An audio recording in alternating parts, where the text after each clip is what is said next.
Are you all set? Yes. You have the floor, and you may begin. Thank you.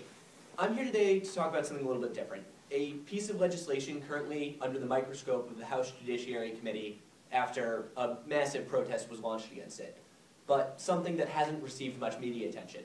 I'm here today to talk about the Stop Online Piracy Act, or SOPA for short. It's a piece of legislation that, as I said, is currently under review by the Judiciary Committee that would give copyright holders, the people who own material posted on the internet, the ability to go after those who infringed upon their copyrights. It would suspend due process in the interest of protecting the bottom line of these companies.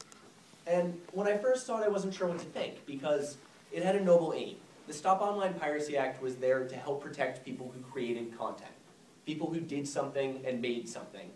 But on the other hand, it had potential to hurt the internet and what it's become. It had potential to limit the ability of people to have an open discourse on the internet and to use and create the information that's out there and create more information from what's out there. So I really wasn't sure what to think. I had never heard of the Rotary test until I started looking at this contest.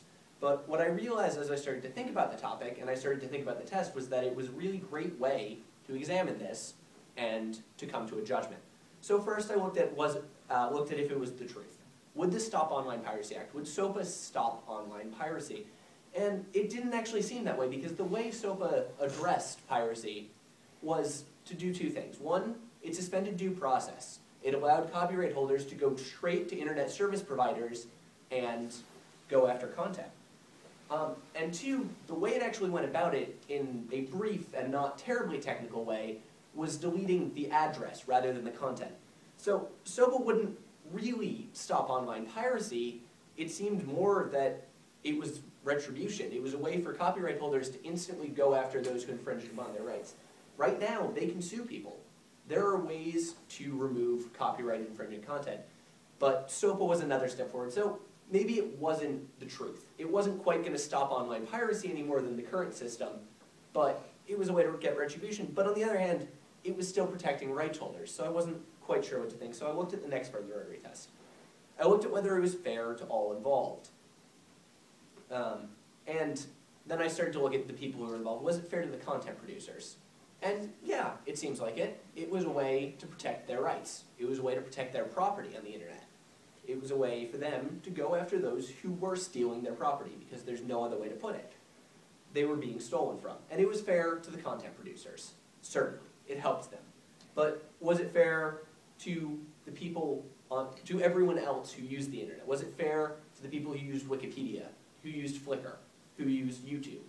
And it didn't seem that way, because these tremendous internet resources that have been created, Wikipedia or YouTube especially, would be drastically hurt.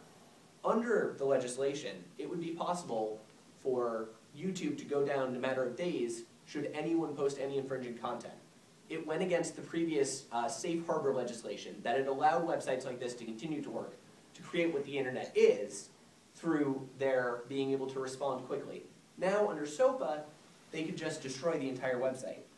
At this point, I was starting to form a judgment. It started to seem like, well, it wasn't fair to all involved. It wasn't fair to the majority of the people who used the internet. But that wasn't enough, because this is really a complicated issue. It's balancing the rights of one group with those of the other. So I started to say, would SOPA build goodwill? Would it help build better friendships? And I wasn't sure. You know, it could definitely help the relationship between copyright holders and people who manage websites like this. It would force them to interact. It would force websites like this to protect the rights of the copyright holders. But on the other hand, what it did was it posed the threat that one group had significantly more power over the other. Copyright holders. The Motion Picture Association of America and the Recording Industry Association of America had such tremendous power under SOPA. And notably, they've been supporting the bill from the start. Under the bill, well, it's possible it could build a better relationship between them and people who manage websites like YouTube. It was also possible that they could overpower websites like YouTube. And if they felt they were gaining any revenue off of it unfairly, they could destroy what has become the backbone of the internet.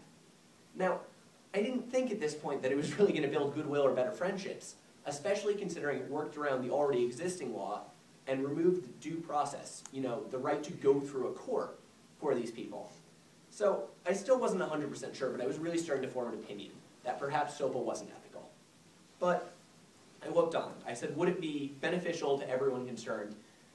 And then I started to really see, I really started to make a judgment, and that is that it was beneficial to all involved, because SOPA could be beneficial to a handful of people. It could be beneficial to those who create content, but it was so detrimental to everyone else, to the kids who use Wikipedia at 3 a.m. to finish an English paper, to the musicians who are learning from everyone else who has posted something on YouTube.